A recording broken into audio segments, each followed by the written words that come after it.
on va avoir encore une particularité bien franco-française, parce que en fait, quand vous regardez les choses qui se passent dans le monde, vous avez un recrutement après les études, ou vous avez un recrutement avant les études, hein, alors que nous, on va inventer quelque chose qui est particulièrement intéressant, surtout que je suis responsable d'un Master 2, c'est-à-dire que les gens vont faire le Master 2 et en même temps, ils vont faire les procédures de recrutement.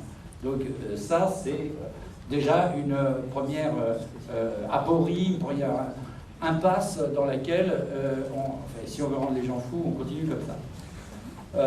Alors, je voudrais passer par trois groupes de questions. D'abord, les modèles qui sont obsolètes. Parce que finalement, dans le monde entier, comme ça a été dit ce matin, il y a des modèles de la formation qui se développent, il y en a qui sont morts, de leur belle mort, et on peut dresser l'acte de décès. Le deuxième point, mais tu viens de l'évoquer, c'est les effets de balancier. Et là, il faut se méfier beaucoup, effectivement, de ce qu'on va dire et surtout de ce qu'on va faire pour éviter ces effets de balancier entre formation sur le terrain et formation dans des instituts de formation ou à l'université. Et le troisième point, c'est les questions vives, mais ça, je m'empresse de dire tout de suite qu'elles ne sont pas tout à fait nouvelles. Alors les modèles qui sont obsolètes, parce que j'ai un panel de pays, je n'ai pas trop le temps de le présenter, c'est les écoles normales avec la leçon modèle. Il y a même des hautes études, des hautes écoles pédagogiques, hein, en Belgique, en Suisse, etc. Mais plus personne ne fait les choses comme ça.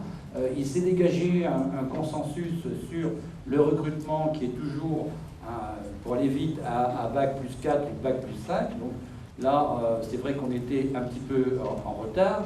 Et dernier point, il y a un échec patent de tous les instituts de formation qui sont sous la coupe du ministère de l'inspection. Il ne faut pas oublier que jusqu'en 1989, c'était Annie Even qui était à la tête de l'école normale dans chaque département avec une mini-circonscription. Tout ça, bon, c'est terminé.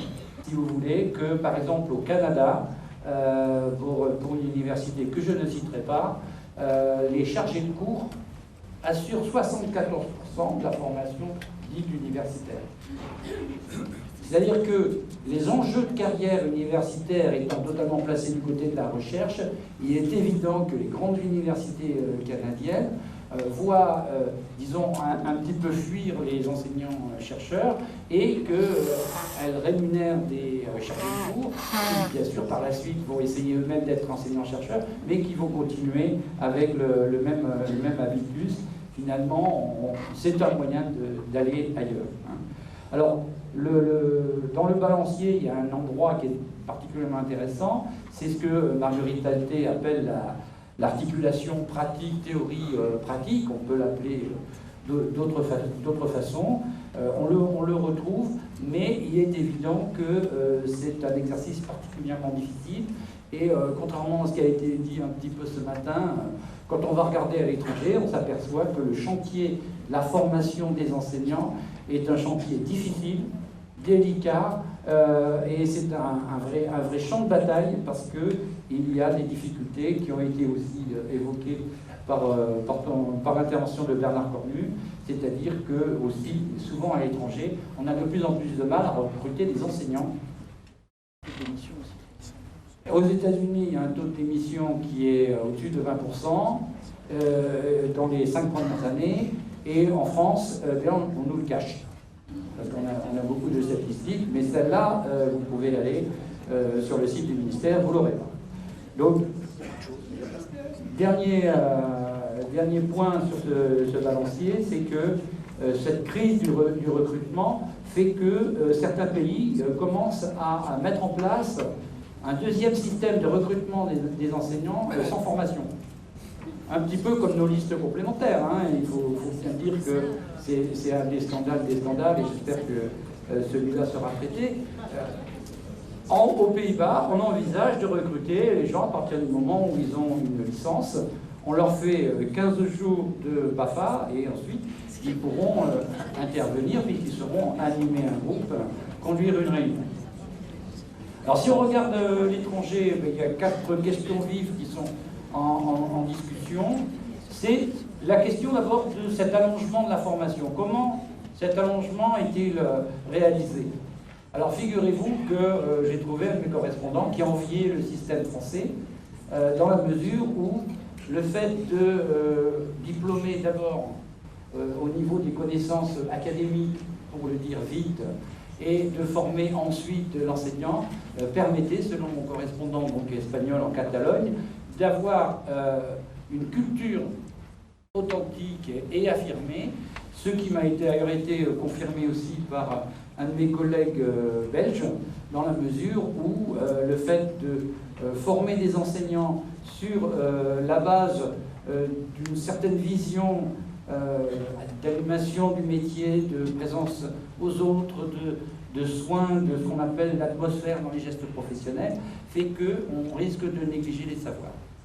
Alors l'opposition, bien entendu, c'est la modalité québécoise, hein, c'est-à-dire qu'on a un système dans lequel les 4 années d'enseignement supérieur sont formatées du côté de l'étude d'un métier à partir de la première année d'enseignement supérieur jusqu'à la 4e année, qui est une année de stage complet. Entre parenthèses, là, la fonction publique a totalement disparu et les stagiaires au Québec, en 4e année, payent l'établissement dans lequel ils vont faire leur stage. Dans lequel ils vont faire.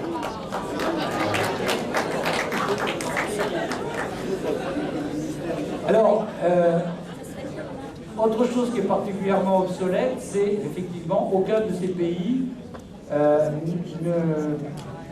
ne prétend faire du compagnonnage. C'est vraiment le terme accompagnement qui est choisi quand il est choisi. Et on a des modalités qui peuvent être extrêmement intéressantes dans la mesure où, par exemple, au Québec, vous avez un accompagnement d'un enseignant au cours de ses études supérieures par deux accompagnateurs. Malheureusement, par rapport à des travaux que j'essayais de mener, on n'a pas d'accompagnement réellement d'équipe. C'est toujours le tête-à-tête du tuteur et de l'enseignant en formation. Alors il y a un point obscur dans ce qu'on m'a indiqué, mais qui confirme un peu l'hypothèse que la recherche ne s'occupe pas de la formation des enseignants. C'est que mes correspondants ont, sauf au Québec, fait très peu d'allusion à une recherche qui serait en relation avec la formation ou avec l'exercice du métier, le suivi des élèves ou de problèmes particuliers dans les classes. Donc au niveau mondial, il y a sans doute besoin de créer un véritable mouvement de recherche sur la formation et pas simplement sur l'éducation et l'enseignement. Le dernier point, c'est celui de l'évaluation des compétences. Seule ma correspondante québécoise a fait état de cette difficulté, et elle a fait état de la difficulté qui est liée aux 12 compétences du référentiel québécois, parce qu'ils ont 2 compétences de plus que nous, les Québécois, pour enseigner. Et elle dit que les compétences sont un outil beaucoup trop général pour essayer d'évaluer finalement la professionnalité d'un enseignant. Alors en conclusion de ces rapides tours du monde, le premier point, c'est que la formation des enseignants, quelles que soient les solutions adoptées, devrait être l'objet d'un pilotage fort. Et justement, au Québec, ce qui est intéressant, c'est que ce sont les facultés d'éducation qui pilotent. Donc il faut qu'il y ait un pilote, ça ne veut pas dire qu'on n'est pas démocrate non plus, quelque part. Hein. Le deuxième point, c'est celui le rôle des formateurs de terrain, qui sont toujours utilisés, mais qui peuvent l'être dans des logiques qui sont différentes et qui ne sont pas toutes au service de l'alternance intégrative. Le troisième point, c'est que la réflexion sur la masterisation des enseignants en formation initiale ne peut pas s'inspirer de ce qui se fait à l'étranger. Donc, tu m'as donné une mission impossible, Philippe, parce que justement, à l'étranger, on ne fait jamais cette attitude, on n'a jamais cette attitude schizophrénique qui va consister à dire à quelqu'un, puisque vous vous ennuyez pendant votre master comme vous n'avez rien à faire, on va en plus vous demander de préparer des épreuves d'admissibilité au mois de décembre et puis des épreuves d'admission au mois d'avril avec un petit stage de 2 à 4 semaines entre les deux. Voilà, merci beaucoup.